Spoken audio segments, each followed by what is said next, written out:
안녕하세요. 고방TV 구독자 여러분. 칼럼을 읽어주는 남자 허동훈입니다. 오늘 칼럼은 조금 민감할 수 있을 것 같은데, 제가 지난 11월에 고성 지역 언론에 실었던 칼럼입니다. 정약용이 백두현 군수에게 보내는 질문이라는 제목으로 쓴 칼럼입니다. 지금부터 좀 소개해 드리겠습니다. 어떤 지인이 저에게 이야기를 했습니다. 너네 고성이 왜 그렇게 시끄럽노? 너네 고성은 와 그렇노? 이렇게 질문을 했습니다. 저는 좀 창피했습니다.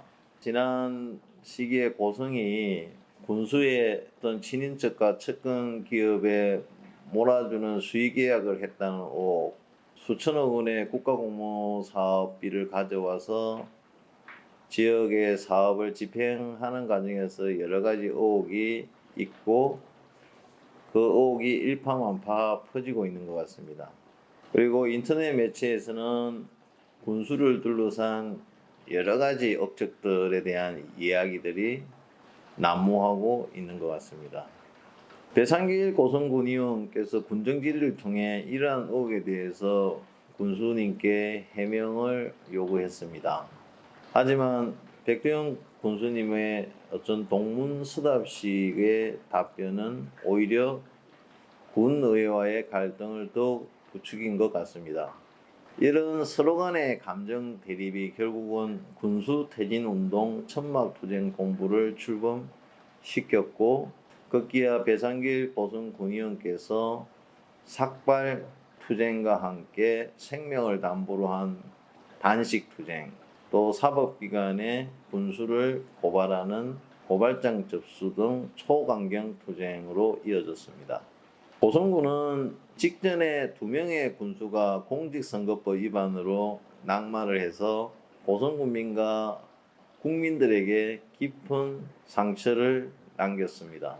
만약 지금 제기되고 있는 군수님을 둘러싼 각종 의혹들이 진실로 밝혀진다면 고성군은 아마 돌이킬 수 없는 불명예를 다시 뒤집어 쓸 것입니다.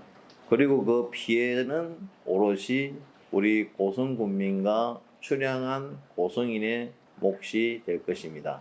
다산 정약용은 그의 저서 목민심서 청신편에서 염자 목지복무 만선지원 제덕지근이라 하였습니다.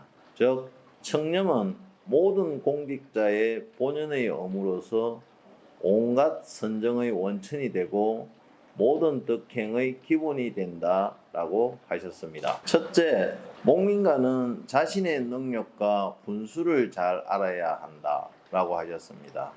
타가는 가고이나 목민지가는 불가구야.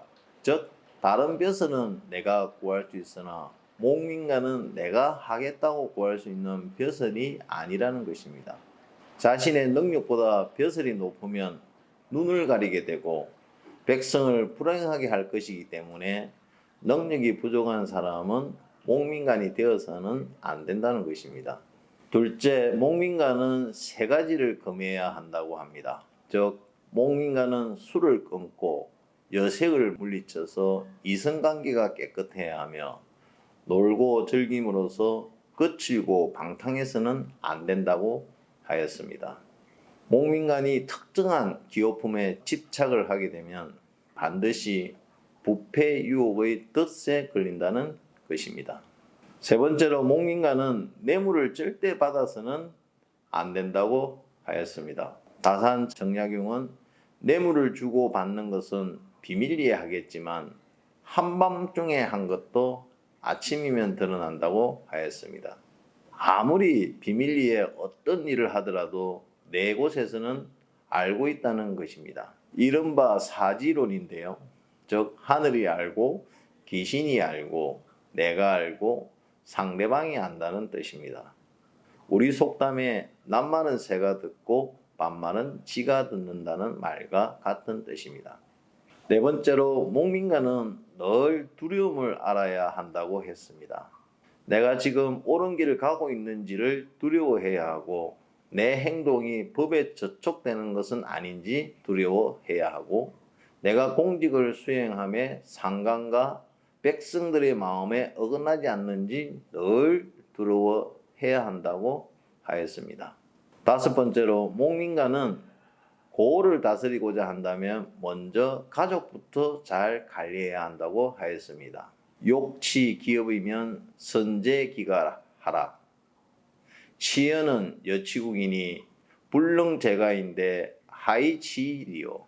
즉 고을을 다스리는 것은 나라를 다스리는 것과 같으니 가정도 다스리지 못하면 어찌 고을을 다스릴 수 있겠는가. 본인이 아무리 잘해도 가족, 친지 등 척근이 사고를 치면 끝장이 난다는 뜻입니다.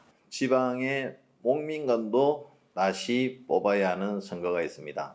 오늘날의 목민관이 조선시대 목민관은 다르게 그 요구되는 자질이 아주 많습니다.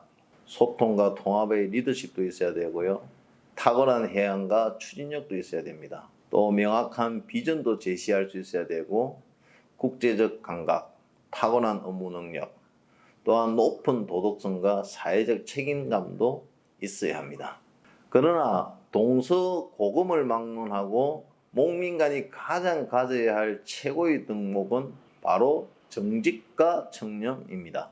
고성 군민을 대신해 다산 저경용이 백두현 군수에게 묻습니다. 그대는 가족과 측근 관리를 잘 했는가?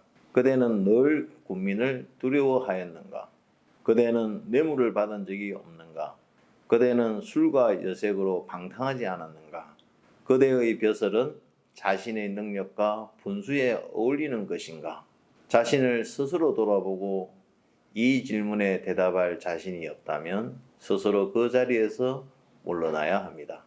배상길 군의원의 질문에 대해 백두현 군수는 제가 아는 수의는 돌아가신 분 염하기 전에 깨끗이 입히는 옷, 그리고 하나는 제수복을 수의라고 생각한다. 그리고 백성들은 가난함에 분노하는 것이 아니라 공정하지 못함에 분노한다고 답했습니다. 저는 이것이 어쩌면 자신의 운명을 스스로 이야기하는 독백이 아닐까 생각이 들었습니다. 백두현 고성 군수에게는 결자 해지의 자세가 필요합니다. 우선 배상길 의원이 제기한 여러 가지 의혹에 대해 감사원의 감사, 또 수사기관의 수사를 스스로 요청하고 또 군의회가 추진하는 여러 가지 행정사무감사에도 적극 협조해야 합니다. 그리고 그동안의 불미스러운 사태에 대해 군정의 책임자로서 군의회와 고성군민들에게 진실된 사과와 함께 본인을 비롯한 측근들의 불법 행위가 드러나 검찰에 기소가 있게 되면 어떠한 변명도 없이 군수직에서 물러나겠다는 의사를 국민들에게 명확하게 밝혀야 할 것입니다.